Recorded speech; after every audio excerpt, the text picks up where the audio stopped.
Yashasvini bakery Raghu ಮೇಲೆ FIR.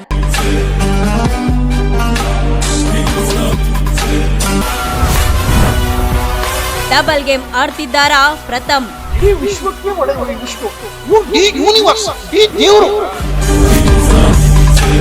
Darshan fans ಗಳನ್ನೇ target ಮಾಡ್ತಿರೋದು ಯಾಕೆ?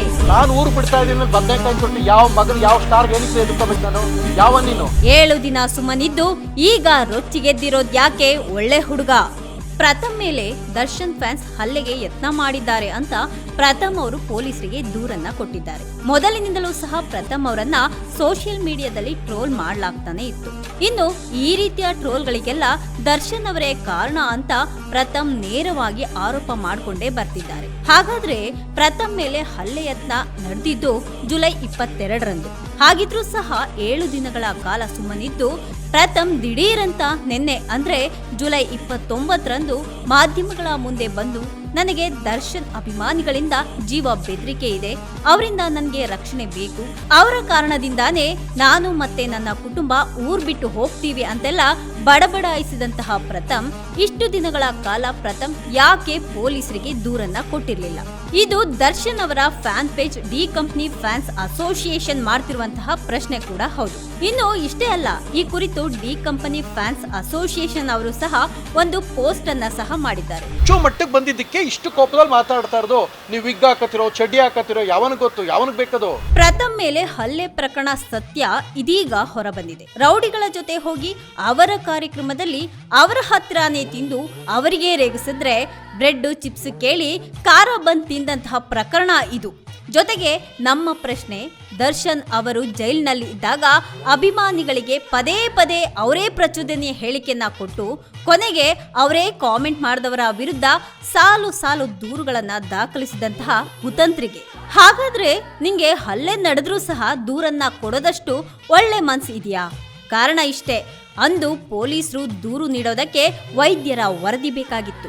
ಸರ್ಕಾರಿ ಆಸ್ಪತ್ರೆಗೆ ಹೋದ್ರೆ ವೈದ್ಯರ ಪರೀಕ್ಷೆಯಲ್ಲಿ ಕುಡ್ದಿರೋದು ಬೆಳಕಿಗೆ ಬರುತ್ತೆ. ಕುಡುಕರ ಗಲಾಟೆ ಅಂತ ವರದಿ ಕೊಡ್ತಾರೆ. 2-3 ದಿನ ಕಳೆದ್ರೆ ಸತ್ಯ ಯಾರಿಗೂ ಸಹ ಗೊತ್ತಾಗೋದಿಲ್ಲ. ಇದು ನಿಮ್ಮ ಗೇಮ್. ಹಾಗೆ ನಿಮ್ಗೆ ಪ್ರೋತ್ಸಾಹ ಧನ ಸಹಾಯ ಕೂಡ ಮಾಡುವವರ ಹುನ್ನಾರ. ಹೇಗಿದ್ರೂ ಸಹ ನೀವು ನಿರ್ದೇಶಕರಲ್ವೇ ಸ್ವಾಮಿ? ಕತೆ, ಚಿತ್ರಕತೆ, ಸಂಭಾಷಣೆ ಚೆನ್ನಾಗಿಯೇ ರಚನೆಯನ್ನ ಮಾಡಿದ್ದೀರಿ. ರೌಡಿಗಳ ಕಾರ್ಯಕ್ರಮದಲ್ಲಿ ನಿಮ್ಗೆ ಏನ್ರಿ ಕೆಲ್ಸ? ನೀವು ಸಭ್ಯರಲ್ವಾ?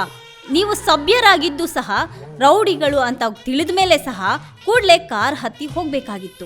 ಅವರ ಜೊತೆ ಸಮಯ ಕಳೆದು ಮತ್ತಿನಲ್ಲಿ ಮಾಡಿಕೊಂಡಂತಹ ಎಡವಟ್ಟಿಗೆ ಬಾಸ್ ಹೆಸರನ್ನ ತಳ್ಕು ಹಾಕೋದು ಯಾಕೆ?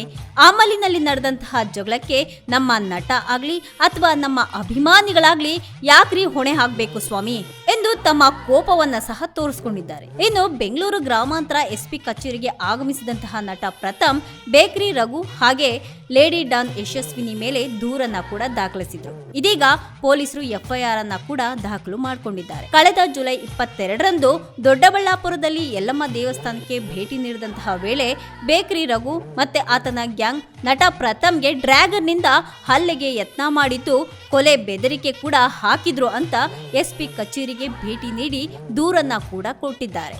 ಇನ್ನು A1 ಆರೋಪಿಯಾಗಿ ಬೇಕರಿ ರಘು ಹಾಗೆ A2 ಆರೋಪಿಯಾಗಿ ಯಶಸ್ವಿನಿ ಹಾಗೂ ಇತರರ ವಿರುದ್ಧ ಎಫ್ಐಆರ್ ಕೂಡ ದಾಖಲಾಗಿದೆ. ನೀವು ನನ್ನನ್ನ ಟ್ರಾಲ್ ಪೇಜಸ್ ಅವರು ಅಥವಾ ಫೇಕ್ ಪೇಜಸ್ ಅವರು ಟಚ್ ಮಾಡಿದ್ರೆ ನೀವು ನೋಡ್ಕೊಂಡು ಮಜಾ ತಂದ್ರೆ ನಿಮ್ಮ ಬಾಸು ಬಿಸಿ ಮುಟ್ಬೇಕು ಅನ್ನೋ ಕಾರಣಕ್ಕೆ ಇದು ಮಾಡ್ತಾ ಇದೀವಿ ಸರ್, ಅಷ್ಟೇ. ದರ್ಶನ್ ಕೊಲೆ ಕೇಸ್ನಲ್ಲಿ ಜೈಲಿಗೆ ಹೋದಾಗಿನಿಂದಲೂ ಸಹ ಪ್ರಥಮ್ ಮತ್ತೆ ದರ್ಶನ್ ಫ್ಯಾನ್ಸ್ ಗಳ ನಡುವೆ ಕಿತ್ತಾಟ ನಡೀತಾನೆ ಇದೆ.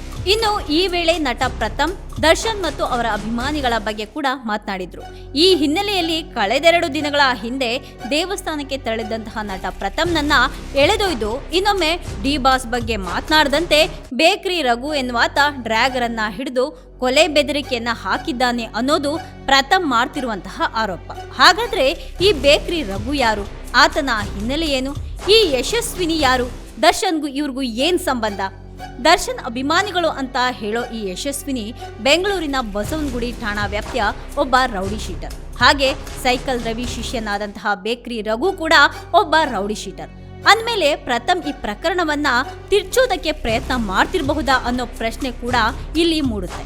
ಯಾಕೆಂದ್ರೆ ಮುಂಚೆಯಿಂದಾನೂ ಸಹ ಪ್ರಥಮ್ಗೂ ದರ್ಶನ್ ಫ್ಯಾನ್ಸ್ಗಳಿಗೂ ಬರೋದಿಲ್ಲ ನೋಡಿ. ಇಷ್ಟು ದಿನ ಸುಮ್ಮನೆ ಇದ್ದು ಈ ಸುದ್ದಿ ಯಾವಾಗ ವೈರಲ್ ಆಗೋಕೆ ಶುರುವಾಯ್ತೋ ಆಗ ಪ್ರಥಮ್ ರೊಚ್ಚಿಗೆದ್ದು FIR ಅನ್ನ ದಾಖಲು ಮಾಡಿರಬಹುದು. ದರ್ಶನ್ ಅವರು ಅವರ ಪಾಡಿಗೆ ವಿಜಯಲಕ್ಷ್ಮಿ ಜೊತೆ ದೇವಸ್ಥಾನ ಸುತ್ತುತ್ತಾ ಇದ್ರೆ ಅವರನ್ನ ಸುಮ್ಮನೆ ಇರೋಕೆ ಬಿಡದೆ ಇತ್ತ ಪ್ರಥಮ್ ಏನಾದ್ರೂ ಡಬಲ್ ಗೇಮ್ ಆಡ್ತಿದ್ದಾರಾ ಅನ್ನೋ ಅನುಮಾನಗಳು ಸಹ ಎಲ್ಲರಲ್ಲೂ ಮೂಡೋದು ಸಹಜನೇ ಅಲ್ವಾ.